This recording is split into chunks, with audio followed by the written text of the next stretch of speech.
ថ្ងៃទី1នៃការ upgrade account ដើម្បីទុកលក់ឲ្យបានថ្លៃជាងមុនតែខ្ញុំក៏បានរកបាន Fruit Portal ដែលក្នុងហ្នឹងអត់ទាន់មានទេហើយខ្ញុំក៏យកវាទុកទៅហើយជាដំបូងមានអីទេដោយសារវាខ្វះ accessory ច្រើនដូចជាការ accessory Intra ហើយនឹងកញ្ចក់អីជាដើមហើយពេលហ្នឹងក៏មានអ្នកមកហៅវាយ CV តែយើងកាត់ចោលទៅយើងមកមើលដាក់ហ្វាមលុយមកផ្លែតសិនដោយសារយើងអត់មានត្រូវការ CV ស្វ័យទេដោយសារលុយយើងមានច្រើនហើយប៉ុន្តែយើងដាក់ហ្វាមលុយដោយសារត្រូវការក៏ឆា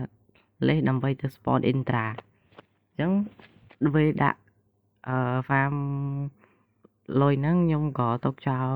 មួយសន្ទុះហើយថ្ងៃដំបូងក៏អត់មានអីច្រើនដែររកបានតែតិចតួចទេហើ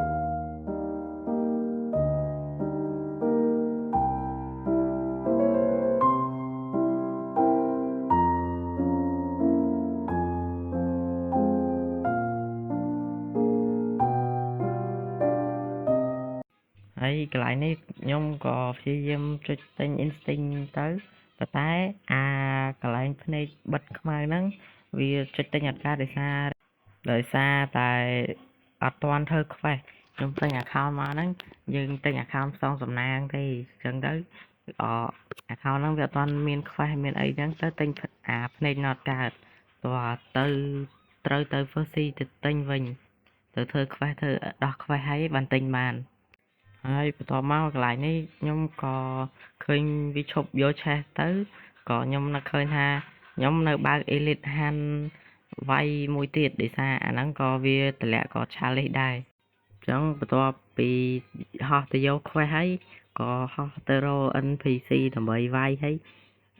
ក៏ដូរមកដាក់ដៃវាយដោយសារមុនហ្នឹងវាជាប់ប្រើ fruit ចេះឆ្ងល់កាន់ដៃអត់កើតតែមិនវាជាប់ script តមកយើងក៏កំពុងទៅហោះទៅហើយ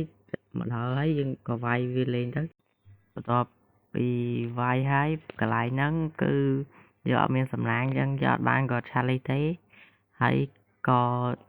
ទៅបើក script សារដើមបន្ទាប់ពីវាយ Elite Hunt ហ្នឹងអត់បានក៏ challenge ហើយខ្ញុំក៏សម្រេចចិត្តទៅ First C ដើម្បីទៅទិញ Instinct មុនហើយឥឡូវយើងក៏បានមកដល់ First C ហើយក៏យើងចុចរើសក្រុមរួចបន្ទាប់ពីចូលមកដល់ហើយក៏បើក script នឹងមកវិញហើយឈរចាំវាមកស្ទុះតិចទៅអញ្ចឹងតិចទៀតវាចេញហើយឥឡូវ script យើងចេញហើយយើងក៏បើកទៅកោះ Sky Island ដើម្បីទៅទិញ Instinct អញ្ចឹង script នេះពិតល្អខ្លាំងមែនតើដាក់ភ្លាមមកភ្លាមហើយវាបិទខ្លួនឯងអញ្ចឹងតមកយើងក៏មើលថាមានអំបោះមានមេកាន់ដាវផ្ទះនឹងអត់បើមានយើងវាយយកដាវបើមានយើងវាយយកដាវអីចឹងទៅតមកបើបន្ទាប់ពីឃើញអត់មានហើយក៏រត់ទៅទិញភ្នែកភ្នែក Instinct ហ្មងទៅហ្នឹងមកដល់ក៏ខ្ជិលឡើងដាក់ fruit ដាក់អីហោះទៅតមកចុចសួរ NPC ដល់ពេលមកសួរទៅយើងទិញអត់ទាន់បានដោយសារយើងអត់ទាន់ដោះ quest ដោយសារខ្ញុំអត់ដឹងថាគេអត់ទាន់ធ្វើ quest ហ៎ទៅក៏បើក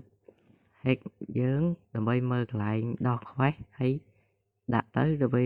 ហើយខ្ញុំឆ្ងល់មិនវាអត់ហោះទៅតាមពិតវាកំពុងធ្វើខ្លួនឯងតែយើងអត់ដឹងទេវាធ្វើអញ្ចឹងទៅយើងគាំងមកកន្លែងដល់មកខ្ញុំក៏មើល TikTok មកសួរទៅដើម្បីរងចាំវាធ្វើហើយនិយាយទៅកន្លែងហ្នឹងបើអ្នកមាន instinct គេដឹងហើយតែគេធ្វើមិនខ្មិចគ្រាន់តែវារៀងវែងអញ្ចឹងណាខ្ញុំក៏អត់មានអីនិយាយដែរអ្នកគ្នាមើលតាមហ្នឹងទៅភ្នែកហ្នឹងបើនេះតើយើងមានដាវសាប៊ឺហើយដាវសាប៊ឺហ្នឹងតើយើងធ្វើ quest ហ្នឹងហើយបើយើងទិញយើងទៅវាយបោះសាប៊ឺបានដែរបើយើងទិញបានអញ្ចឹងទៅក៏ដាក់quest សាប៊ឺចោលអញ្ចឹងទៅវាហោះទៅវាយមេមួយដែលនៅខាងក្រោយកោះ Pirate Village បន្ទាប់ពីវាយមេហ្នឹងហើយយើងទៅសួរ NPC នៅកោះ Pirate Village វិញទៅតមកវាឲ្យឈើឆ្កាងយើងទៅបើកសោកន្លែងវាយមេសាប៊ឺហើយតមកក៏ខ្ញុំទុកឲ្យវាធ្វើខ្លួនឯងអីខ្លួនឯងហើយធ្វើចប់បានខ្ញុំទៅទិញ Instinct ខ្លួនឯងទៀត ដើម្បីវាយមេសាបហ្នឹងវាមានខ្វេះ3 4ដំណាក់កាលប៉ុន្តែខ្ញុំបានរៀបរាប់ទេដោយសារវាធ្វើអស់ហើយវាធ្វើខ្លួនឯងអស់ហើយអញ្ចឹងទៅខ្ញុំអត់មានអីនិយាយច្រើនទៀតក៏មានតាមហ្នឹងទៅហើយខ្ញុំធ្វើ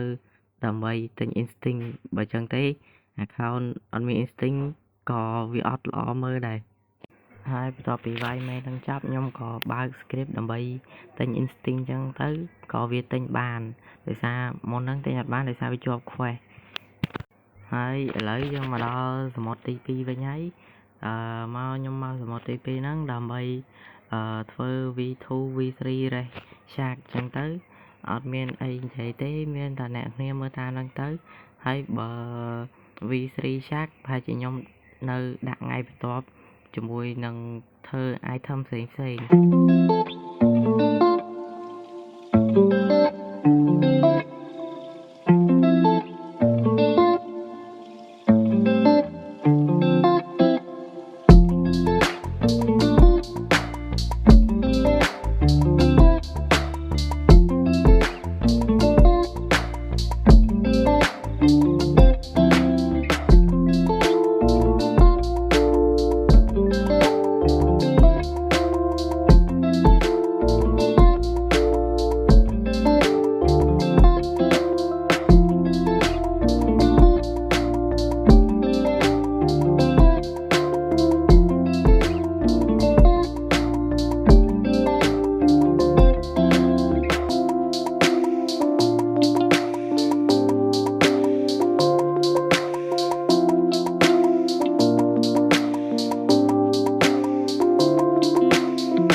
កន្លែងនេះខ្ញុំក៏មករក NPC ចិត្តនឹងវាយដោយសារ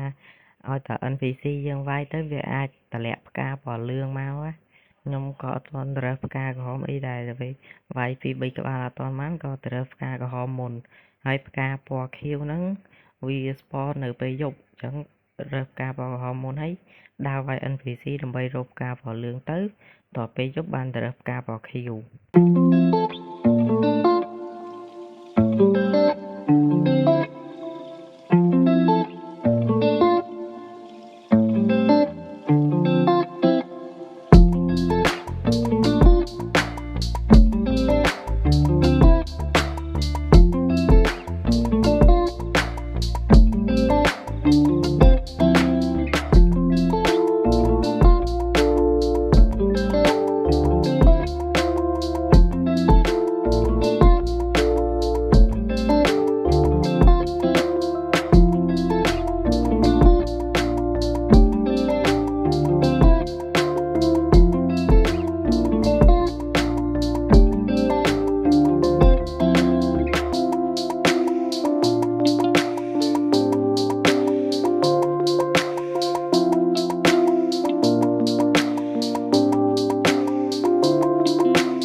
Shark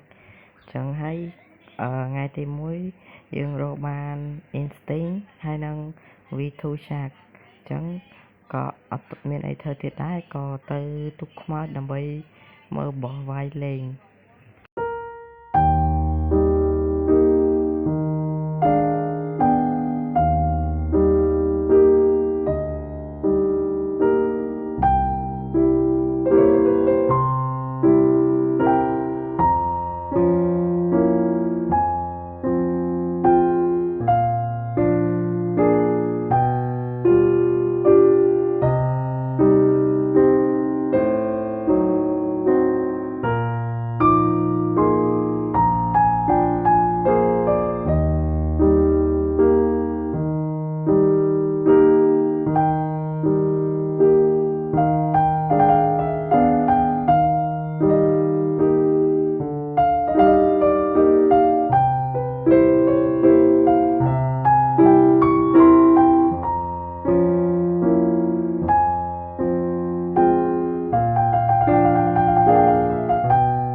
បន្ទាប់ពីថ្ងៃទី1ហើយខ្ញុំក៏បានបញ្ចប់វីដេអូត្រឹមហ្នឹងក៏អត់មានអីទៀតដែរហើយជម្រាបលាអ្នកនរគ្នាជួបគ្នានៅវីដេអូក្រោយ